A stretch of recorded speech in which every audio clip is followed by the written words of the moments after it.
Morning to everyone that's just joined. We'll just wait a few more minutes to let people come in.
So it's afternoon now. Good afternoon, everyone.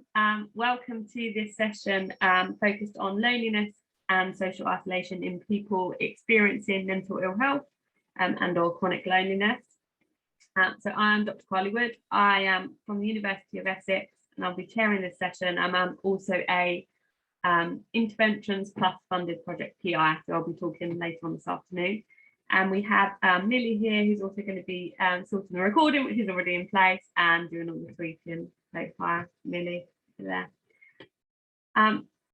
So we actually have one less participant in this session now, as they're unfortunately unable to attend.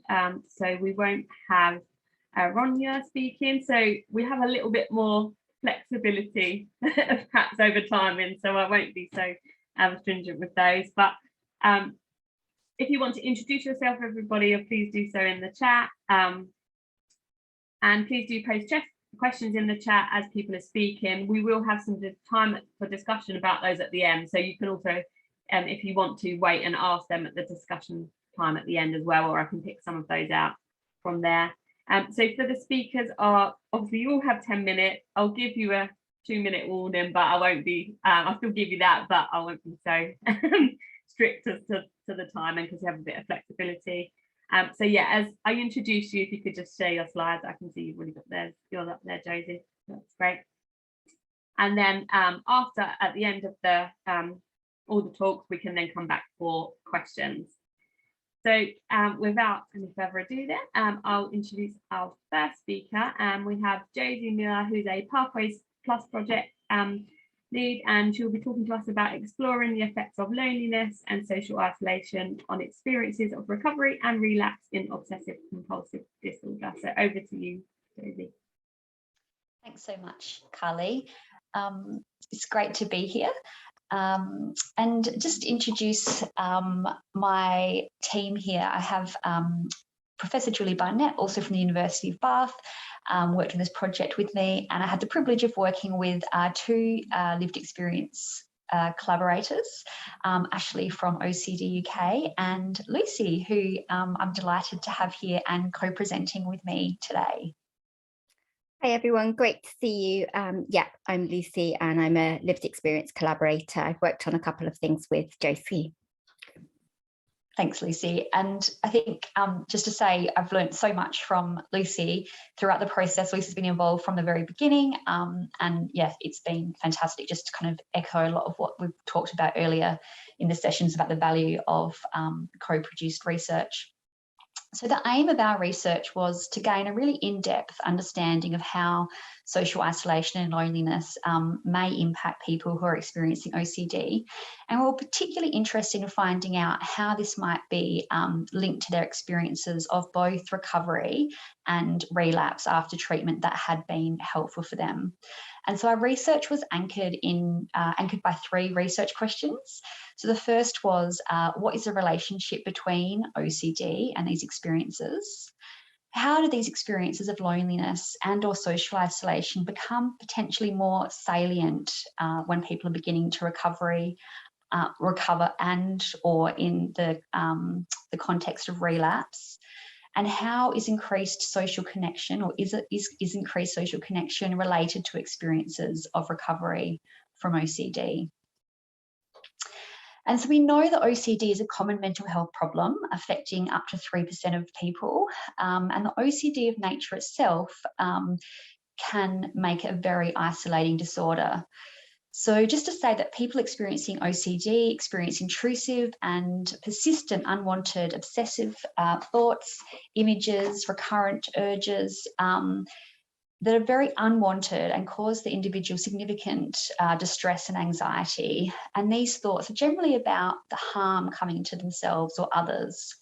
And in response to these obsessions, the person will carry out compulsions, which are aimed at preventing those, dreaded experiences that they're afraid of from occurring. So just to be clear, compulsions are repetitive behaviours or mental acts that are aimed at preventing harm from occurring.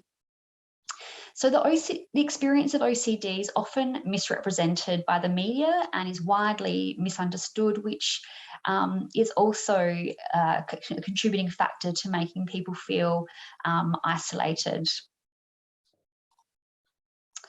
And without appropriate treatment, we know that OCD can have a long and chronic course. However, cognitive behavioural therapy is an evidence-based treatment and can be very helpful. However, we know that in that first year after treatment is when people are at most risk of relapse.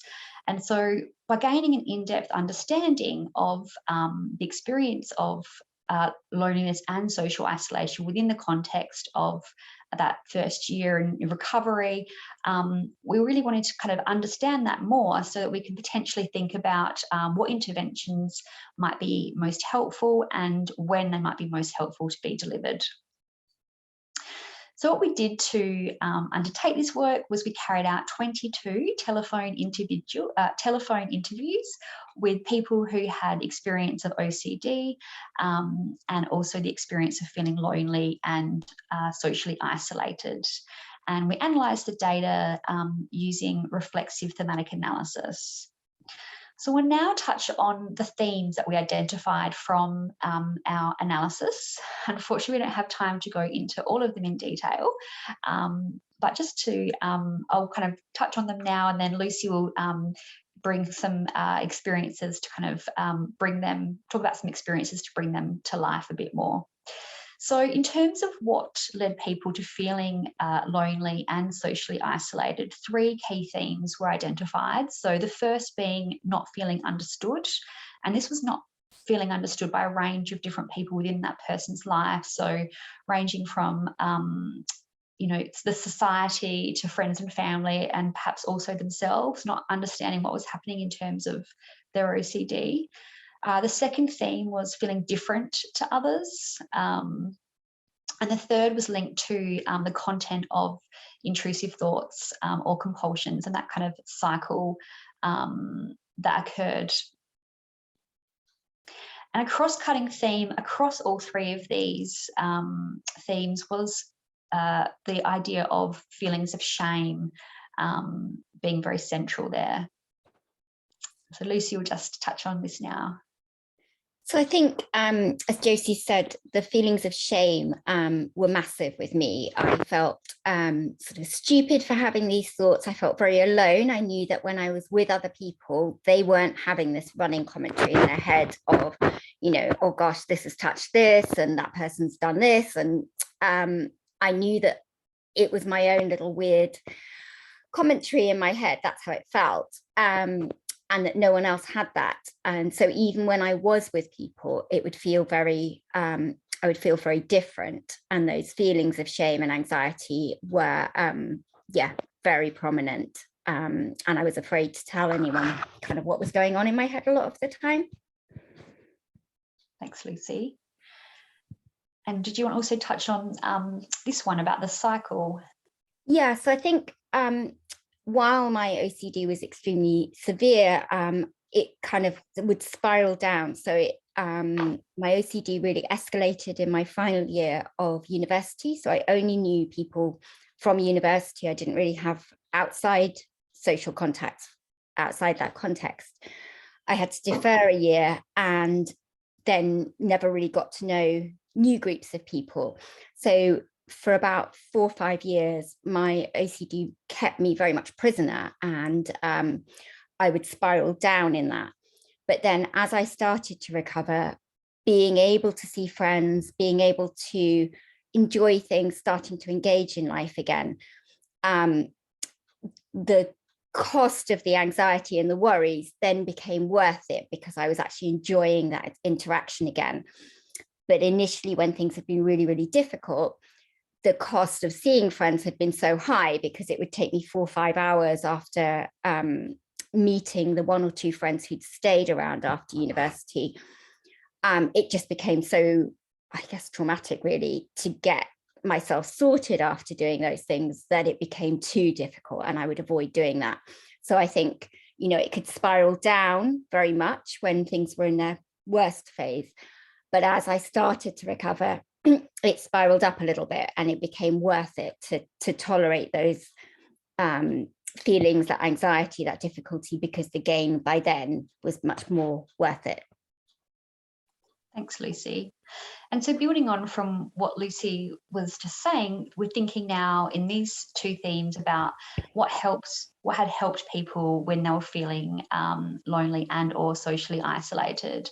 So there were 2 themes that we identified here. The first, connecting with others. And this gave people hope. And with that hope, they had more energy to continue fighting against their OCD when that was needed.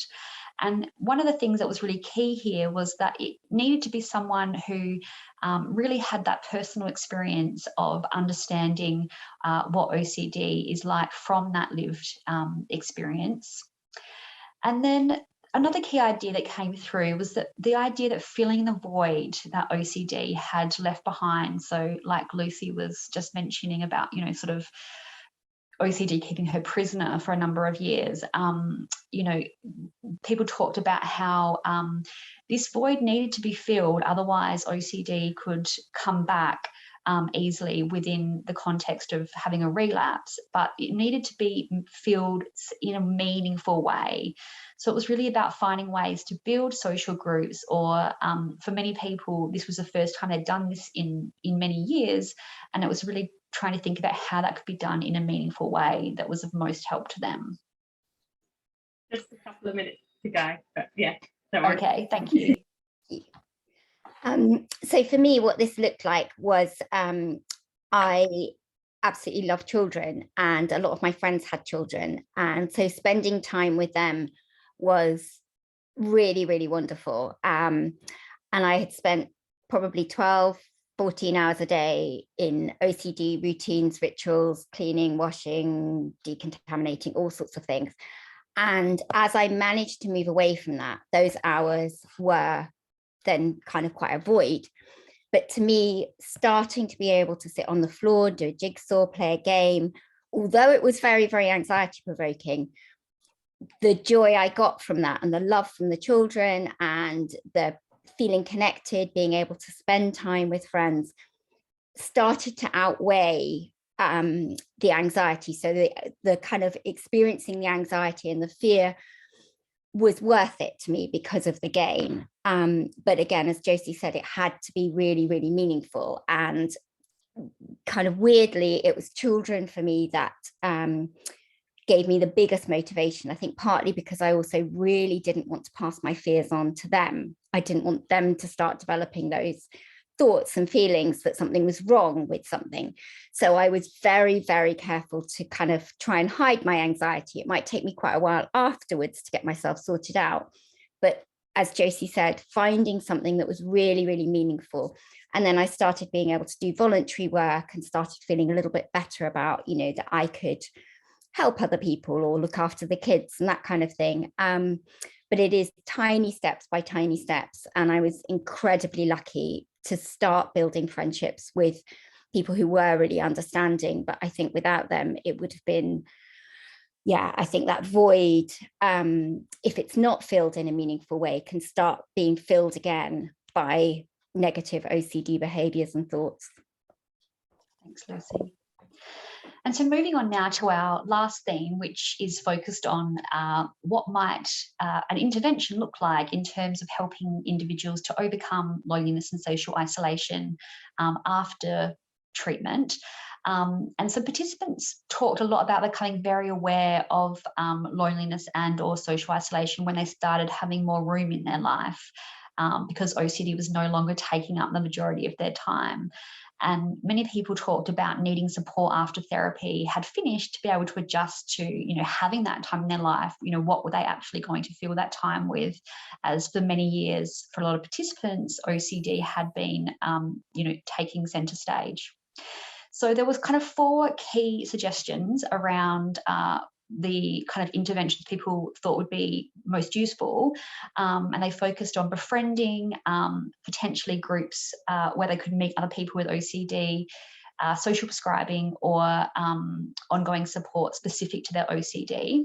So building on these findings from this research, we've actually started to take that forward, and we're co-producing an intervention for relapse prevention. And we're doing this with a steering group of 6 people with personal experience of OCD.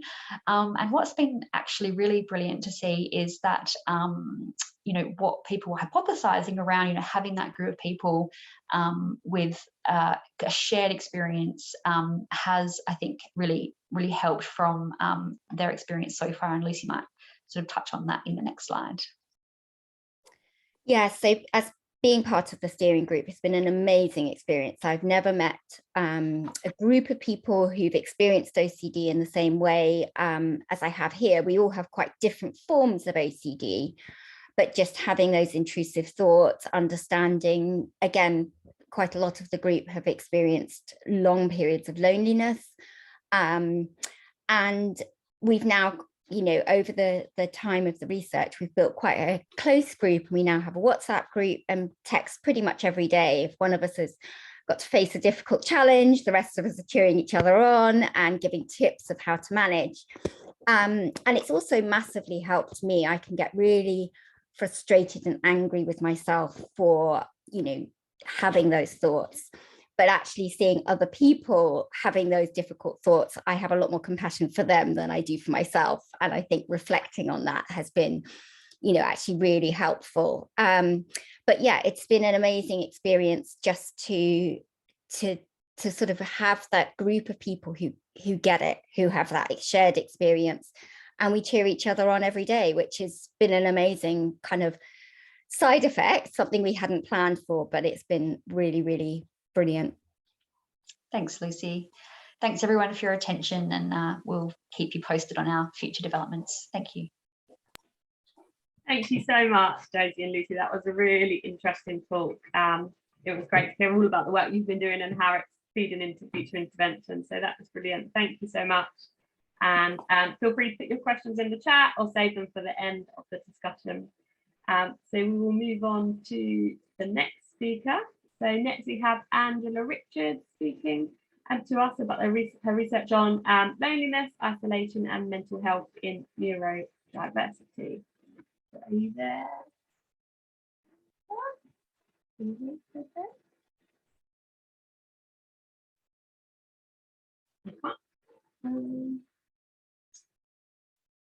See Angela here actually. So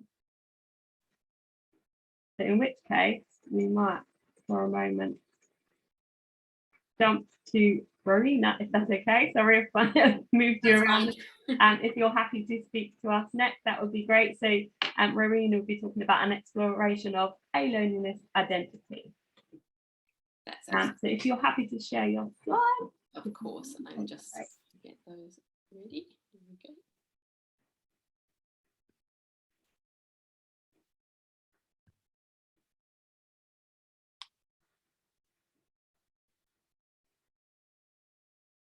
Brilliant, and whenever you're ready.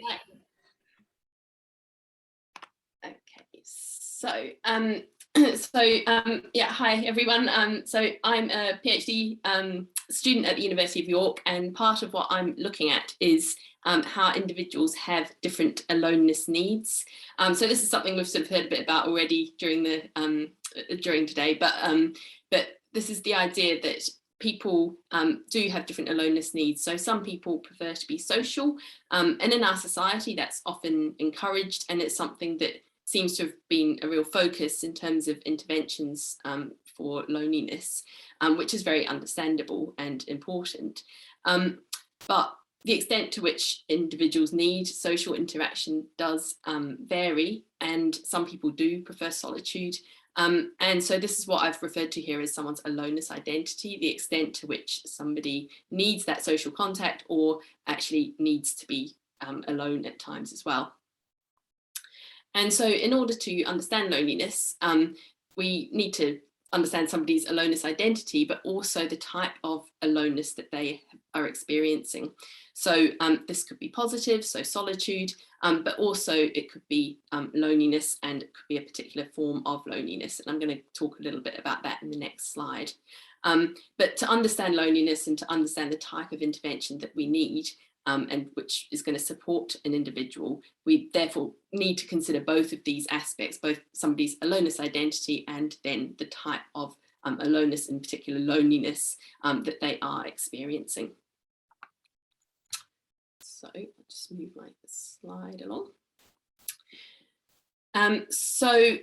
We've conducted 2 studies to support these proposals. And both of them draw on data that was gathered during the first UK COVID-19 lockdown, so in other words in June 2020. And they're both qualitative studies, so gathering sort of very rich data from participants. And in the first study, we aimed to identify the types of aloneness that were experienced by participants during that first lockdown, and then to think about, well, what helped protect them against loneliness as well. And in the data, we looked for evidence of aloneness types that we'd identified in literature. So we looked for social and emotional loneliness. So these are the common ones that come up in literature.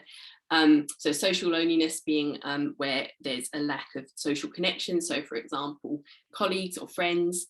Emotional loneliness where there's a lack of a closer emotional connection, such as a romantic partner. We also look for evidence of existential loneliness. So this one is less commonly cited in literature or explored in literature. And where it is explored, it's generally in very old or ill participants, so people facing existential worries. But it's this kind of deeper form of loneliness with no clear solution. So where someone might feel quite desperate, but feel that perhaps simply making a friend or finding a partner might not sort of address their loneliness. So we asked whether that might be applicable in a wider context than simply in sort of very old or ill participants. And then we also looked for the positive aspect as well, solitude, to see whether there might be a place for solitude within the kind of broader context of an aloneness construct, but also whether there might be a place for solitude in addressing loneliness alongside social interventions as well. So in our study, we had 71 participants, and we used the life story interview format to gather the data. So we asked participants to report their high points and low points from lockdown. So this gave us sort of very broad data, but it allowed us then to identify those aloneness types within those stories. So it was spontaneous and self-selected examples of aloneness, which we felt gave us quite a realistic view of the types of aloneness that people were experiencing. And we then carried out a reflexive thematic analysis. And in the data, we identified those types of loneliness that we had found in the literature. So social loneliness, emotional loneliness, and existential loneliness were all evident where we carried out that thematic analysis. And we found that there were some really touching stories, some really lovely stories that people reported.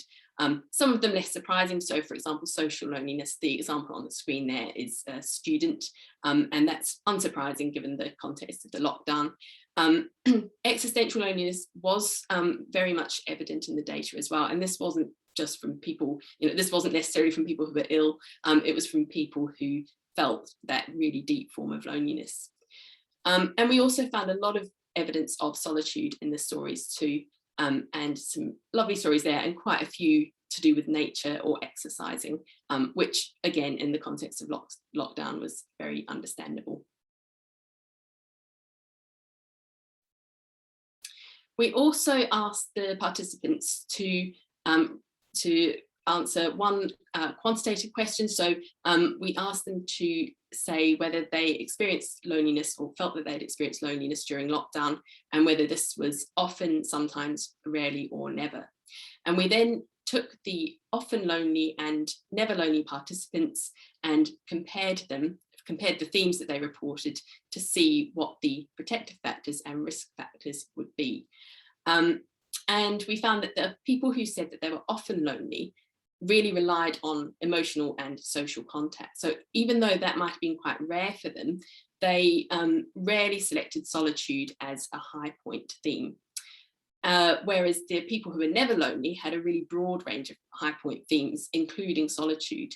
And this sort of, obviously we can't comment on the direction of effects here, but it sort of suggests that being able to have that broad range of high point themes, or things that people can enjoy at their disposal, including solitude, may be quite important in terms of never experiencing loneliness, which suggests that there might be a place for solitude in interventions to protect against loneliness. In the second study, we asked the same participants to describe their high points and low point stories from childhood. So this is looking a lot further back in time, and asking them to reflect on their experiences from childhood. And we then looked for those same types of aloneness in those stories. The data that we gathered here was very reflective. So we asked people to say what they felt that those stories said about them as people. And so this allowed us to have a look and see if there was a link between those childhood recollections of aloneness and identity. And we then carried out a reflexive thematic analysis again on that data. Now, this study is still ongoing, so the results are just preliminary at the moment. But again, we've identified those 4 types of aloneness that we had also identified in the adult stories. So social and emotional loneliness. We've labelled the existential loneliness quasi-existential loneliness because people didn't really report experiences of sort of worrying about death or dying in their childhood stories, unsurprisingly enough. But there was still evidence that people experienced a kind of loneliness where they felt really disconnected from everything, and that kind of deeper form of loneliness. So we did feel that there was still evidence for some form of existential loneliness there as well. And again, there were some lovely stories of solitude.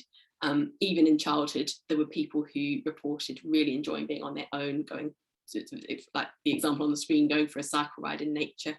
And that was very much evident as well. In terms of identifying risk factors and protective factors, rejection was a key part of the often lonely participants' stories. So remembering being rejected maybe by their peers, but also by adults in their lives too. And that's something that didn't really feature in the never lonely participant stories. But stability was really important for both the often lonely and the never lonely participants, as well as those kind of family connections, and then stories of independence too. And in terms of the identity question that we asked, we identified 3 types of identity. So this was looking at the reflective data in terms of what participants felt these stories said about who they were as a person. And we identified 3 identity types. So we identified the positively connected self. So these were people who said that they desired connections with others and they generally felt that those connections were fulfilled. The negatively connected self, which was where the people desired connections with others, but generally felt that they were unfulfilled. And then the independent self, so people who didn't necessarily feel that they needed those connections with others. They might have been the ones to report stories of enjoying being on their own. But in all of these identity types, it was the fact that people said, that's sort of still who I am now. This story shows that that's what I'm like as a person. That's a couple of minutes ago. Thank you. And so what does all this tell us? So it tells us that a broad construct of aloneness is proposed, so one that includes solitude as well as those types of loneliness that might be applicable to a wide population. So the inclusion of existential loneliness there that is relevant to everyone, not necessarily just people who are facing those existential fears. And it also suggests that people might identify with one of those 3 aloneness identities, and that those 2 things together are going to be really important for us to understand somebody's needs in terms of addressing loneliness that they might be experiencing. So understanding what kind of a loneliness they're experiencing, but also what they need as an individual in terms of their identity. And so this suggests that although social mechanisms are really important, perhaps we do need to also consider those sort of solitude interventions as well in order to address loneliness. So that's the end of my presentation. So thank you so much for listening. Brilliant. Thank you so much, Rowena. That was really interesting. And thank you for kind of going up the list. No problem. Of the order. So yeah, that's brilliant. So as before, please put your questions in the chat. I still don't think I'm just looking through. So if I'm wrong, it's Angela here. Cool. Otherwise, we might have plenty of time to discuss. I don't think so. In which case we can go on to some questions from the speakers. So I can see that there are some questions going on in the chat. Are there any that haven't been answered? Does anyone have any other questions they want to ask, either Josie, Lucy or Rowena? Please feel free to speak, unmute yourself and speak if you want to ask a question. Maybe while people are thinking, I'll ask a question if that's okay. I'll start with you, Rowena, just write it down. So I was really interested about the point about there being a place for solitude in intervention. So are there any kind of existing interventions that we know of that include these kinds of like space for solitude, or how would you see this fit in? This might be a bit of a broader and tough question, but how would you see this kind of fitting in with perhaps existing interventions, or would it be that something new that needs to be developed specifically?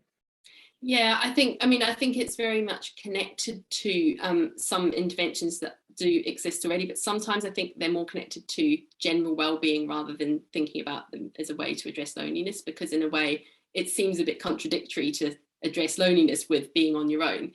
So it's very much not something that would necessarily fit for everyone, and would need to be considered alongside social interventions. But I suppose some of the things that were mentioned earlier this morning, sort of like things to help identity development, confidence, that kind of thing. I think even things like sort of meditation, those sorts of things might be connected to it as well. But it's something that I'm planning to look at during my PhD study, so I've got work to do on that yet.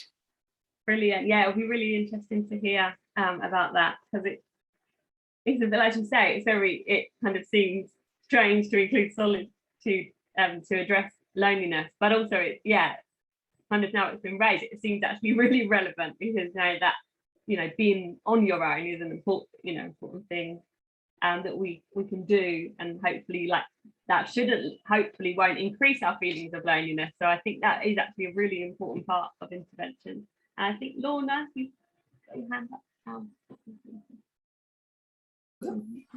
Yes, thank you. Thank you, Rowena. It's really, really interesting to unpack the construct because it's such a complex one, isn't it? And think about different kind of positions, I suppose. I guess I was just wondering, and apologies if I missed this in your talk, but to what extent do you think these are persistent kind of personality traits as opposed to more kind of transient things? Because, you know, just speaking personally, there's certainly times when I love being out in nature and I love my own company and actually quite resent other people encroaching on that.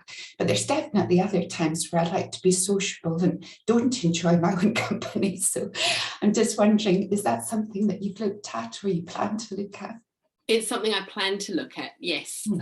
I think it's, you know, it's certainly something that can be transient and more of a long-term thing, but I suppose that we could say that as well for personality traits, couldn't we? So for example, neuroticism, sometimes we might be a bit more neurotic or anxious about things than at other times. So I think it could be akin to that, but it is something that I'm planning to look into during my PhD. Interesting, thank you. Anyone else have any other questions? Oh, yeah, Andrew, you got your hand up. Feel free to unmute. Yeah, thanks. That was really interesting, Lucy. Thank you very much. Just wanted to add a little bit about cultural identity and community engagement in this. Do you think it's something that might be relevant to certain cohorts of people?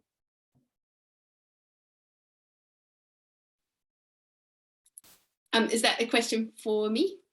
Of anybody, or maybe even you? Have you looked into that sort of aspect? It's not something I've looked into, but I think it's a very important point for in terms of identity, sort of understanding identity and then the connection. But I don't know if anyone else has anything to add on that.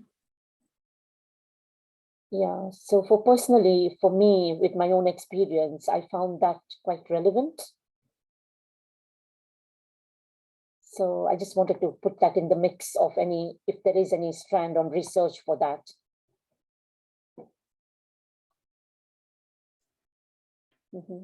Yeah, does anyone have anything to add to that comment, or any research they know of that's kind of tackling some of these points?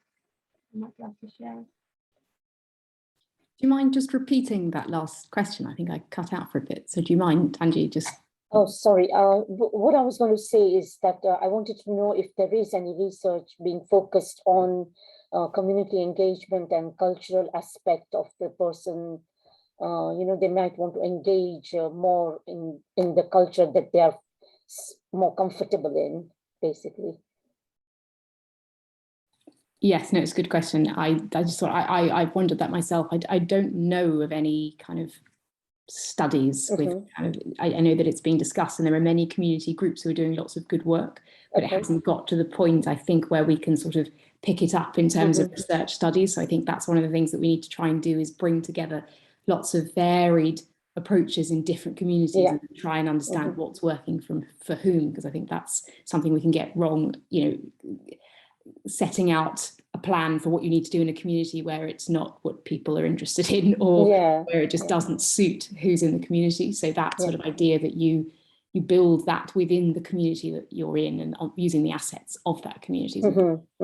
I know broadly in terms of culture, that's something we looked into in our review. Sorry, I know it's not our session, but the issue of sort of collectivist cultures versus more individualistic. Again, that's putting things into very broad groups, but I don't know if Pamela Qualter's in this group, but she was part of the BBC loneliness study, which I think has published something looking at loneliness in different countries. So typically the data we draw on is from sort of Western or US, Europe settings. So it is interesting to see. You still see loneliness in other communities, but how is it working? And I think in students, there was a study on Chinese students who actually found it difficult to talk about loneliness, even though they were in a collectivist kind of culture that they identified. They found it hard because they felt they'd be a burden on the group. So the fact that they were in the group, it didn't mean automatically that they didn't feel loneliness. So it's, Yeah. but it's really a good point about the culture. Okay. I just don't know the answer to Okay. most. Okay, thank you. Something to think about. Mhm. Yeah, thank you. Yeah, brilliant. Thank you. It's really interesting points, and yeah, there's lots of research that could be done in this area to explore this more widely. So hopefully, you know, that will start emerging in the literature over time. Does anyone else have any points they want to raise? Any questions they want to ask or anything? Putting the pressure on, we've got loads of time. Any questions? I was just going to briefly ask Rowena. I don't know if I missed it. I really enjoyed your talk. I'm particularly interested in sort of childhood experience and then the kind of what that means in terms of how you interact with the world later on and how you see yourself as part of the world based on, I suppose, your experience of that when you were little in kind of very important relationships. Do you know anything about the literature on parenting style or anything like that? And I know you mentioned sort of rejection or family connection as different areas of importance, but just to get maybe a little bit more detail on that, that'd be great. Yeah, sure. I don't know an awful lot about it, but I think that something I've been interested in looking at is attachment, sort of childhood attachment style, and sort of the way that might have an impact on loneliness in adulthood. So that's, again, is something that I'm going to look at during my PhD rather than something that I've particularly looked at the moment. The study that we're sort of in the middle of there is more of an exploratory study. So, but I think that it seemed from the participants' responses that where there were sort of figures of authority, such as parents or teachers as well, featured quite strongly in those stories, where there was sort of an element of trust, but that was then broken. That then had a real impact on the way that they viewed relationships and then loneliness in adulthood. And because we asked participants to report their low point stories from childhood, they could have selected anything, and some of them did select those stories where, you know, something happened where that trust was broken with that parental figure, which suggests that then, you know, had a real impact on how they felt they developed into adulthood. So yeah, that's kind of the extent of what we've got to so far, but yeah, it's something that I'm going to be looking at during my PhD. We're looking forward to seeing what you find. Thank you. I think that trust is really important. Trust, a sense of personal security or insecurity, and a sense of personal safety. And I get a sense that a lot of people who are lonely or socially isolated now, you know, it's about what's happened. We've talked about moving the general mental health conversation to, you know, moving from what's wrong with you to what happened to you, but we don't seem to be looking at that so much when we're talking about loneliness and social isolation. But I think it's really relevant, and yet these are maybe the harder things to actually unearth, and some of the behaviors may be quite unconscious. So it's going to be a significant piece of work, I think. But certainly with some of the people we interviewed, you know, there were very clear links.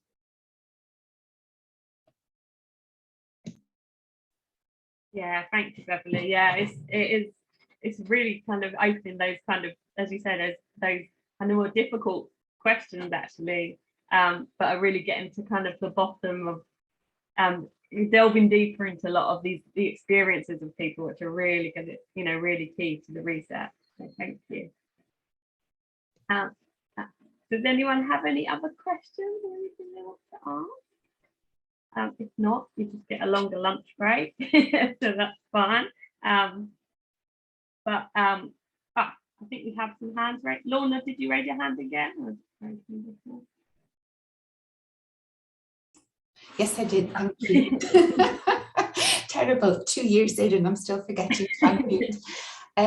No, it's just a comment really that in terms of looking at the links between early experience and loneliness, then it might be quite nice to look at schemas more generally. So, you know, around kind of expectations of others, but kind of self-schemas. So, Beverly, that might be something that you might like to think about in your research. Sorry, Rowena, don't know where the Beverly came from. I do apologise. Thank you. I think that would be, yeah, that would be really interesting to look at, and I agree. Thank you. It also all ties in with my frustration clinically in the NHS with not having access to much psychological support for people, and certainly the type of psychological work that may take time, and but still does a lot of helps people do a lot of in-depth work that addresses some of these more entrenched things that, as you say, might just be unconscious, and it's frustrating when you get a sense that actually there's a lot more here that needs to be done than what we're able to provide, or what is considered treatment as usual. So it would be good, as we build up the evidence, to keep pushing that we need multiple ways of helping people, which include that sort of in-depth, sometimes harder to define psychological work if people want it. So yeah, good luck. I think it's with some of these more difficult conversations that using people with lived experience to do the interviews really comes into its own.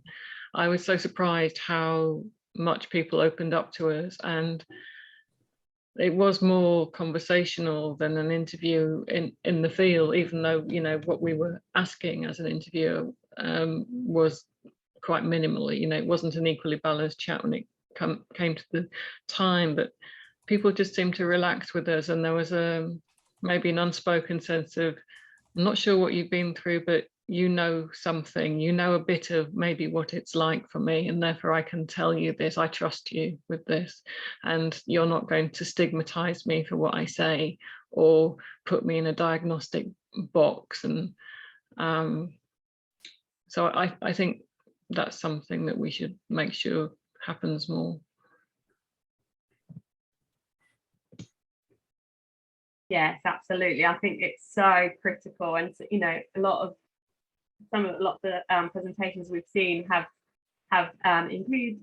So some of the work I've done, which I'll talk about this afternoon, we had peer researchers on our study who talking about community gardening, and they had used the community gardens for the treatment of their mental health diagnosis, and then actually conducted our focus groups with participants, and it was a really, you know, really brilliant experience for them to be involved in that, but also it really opened up those conversations, as you say, and you know, people felt a lot more comfortable sharing their experiences, and for all the reasons that you outlined. So I think it's really, really beneficial.